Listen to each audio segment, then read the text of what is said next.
Hello everyone, welcome back to my channel RAINN HD for a three-part conversation which will explore how to empower children to navigate the danger of child sexual abuse offline.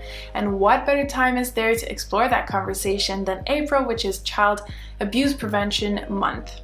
So to lead this conversation, I invited someone whose work I highly admire and I learn a lot from. Her name is Pintor Carnagey. She is a sexuality educator as well as a social worker and founder of Sex Positive Families, which is a resource that helps families raise sexually healthy children using a shame-free, comprehensive, and pleasure-positive approach, as well as being the author of the book Sex Positive Talks to Have with Children. So to start this conversation, I wanted to understand the prevalence of child sexual abuse worldwide. So I went on the UNICEF website and saw that in 1 in 3 countries, 5% of women report having experienced sexual violence as children.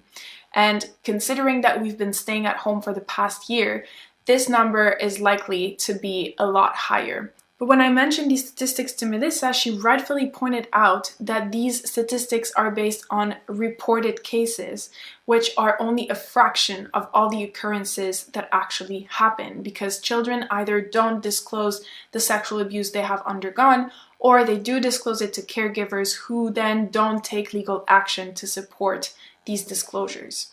But regardless of the number, any caregiver wants to ensure that it doesn't happen to their children. But the million-dollar question remains, how? So in this first episode, we're going to look specifically at child sexual abuse occurrences. What are signs to spot them? How do they typically occur? Who do they typically occur from? And whether prevention is a helpful concept to keep in mind for caregivers. So my first question to Melissa was whether fear is a helpful tool to guard children against predators, and overall, what can caregivers do to prevent those risks from emerging?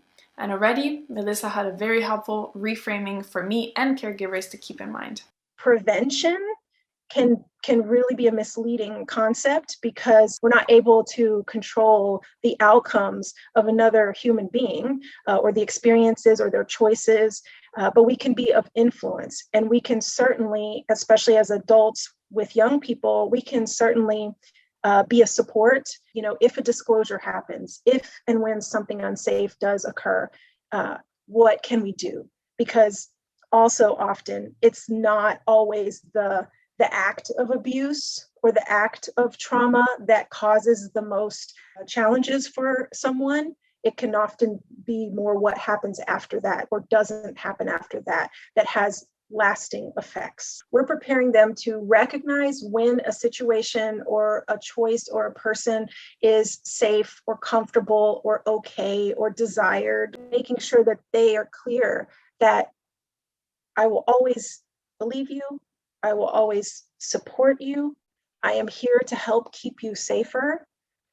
And so if you create that relationship where you're really a team, then it's not that we're navigating the world with fear. We're navigating it with awareness and with empowerment and with an informed lens. The second thing I wanted to know was, where does the danger typically come from? I know personally, I've often been warned as a child against strangers who could abduct me from public places that I would find myself in. But listening to child sexual abuse survivors, it seems that there's a gap between the stories I was told and the stories that actually occur. So is stranger danger the most relevant case scenario for caregivers to keep in mind? Want to look at statistics that have been collected around that. It's actually around 93% of cases that, again, are reported actually occur where the victim and the offender, the perpetrator, they know each other. There's some relationship there. It's not a stranger. That's when we talk about grooming. So grooming is a tool that an offender could use and often will use in order to be able to gain access to that young person. They also may use forms of secrecy in order to keep, what is happening just between the two of them. So by now I realized that pop culture and the media had set a few wrong parameters on how I was thinking about child sexual abuse, from the the notion of prevention to the notion of stranger danger sort of poster case scenario. And another one that I realized to have as I was talking to Melissa was on how I thought child sexual abuse discoveries occurred, which was through verbal disclosure. But of course, often enough, children are not old enough to put into words and to process psychologically what has happened to them. So I asked Melissa to share a few ways or a few signs to spot that child sexual abuse might be occurring. And this is what she had to say. Physically, they could be things like wetting the bed, like an occurrence of or new occurrence of wetting the bed. Or if there's physical changes to their certain body parts, right? So their genitals, if they're complaining of or noting or you're seeing that there's redness that's happening or irritation that's happening, and you're eliminating any other potential causes of that. If you're noticing that they're talking about secrets, more, or using language that's suggestive of secrets or keeping secrets or don't tell when it comes to certain things, or wanting you not to tell or wanting another child not to tell, many times that can be, again, a sign that this is learned behavior from someone else or a situation emotionally, right? So if there's big shifts that are happening, if they're, seeming to be highly sensitive in certain, moments or situations that don't really seem congruent with what's happening, if they're using language that is, overtly sexual or sexualized language, again, not if they're naming their body parts, if they're talking about or exhibiting behaviors related to certain adult sexual acts. So, if we can't prevent child sexual abuse occurrences because we don't control anyone else's behaviors but our own,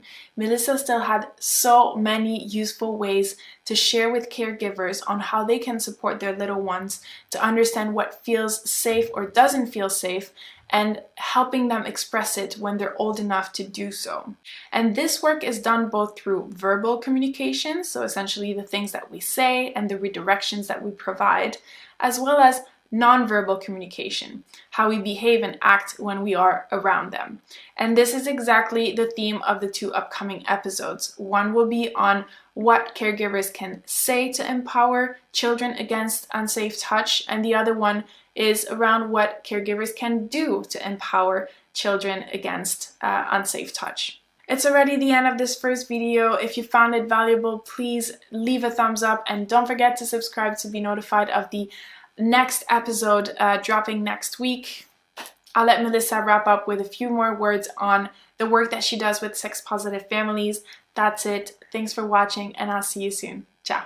And a lot of the work that I do with sex-positive families is about helping them to maintain that connection to themselves so that they can be empowered and braver and confident and strong in their sense of self and their place in this world, and know that they have support and that they have a shame-free connection that they can return to if needed.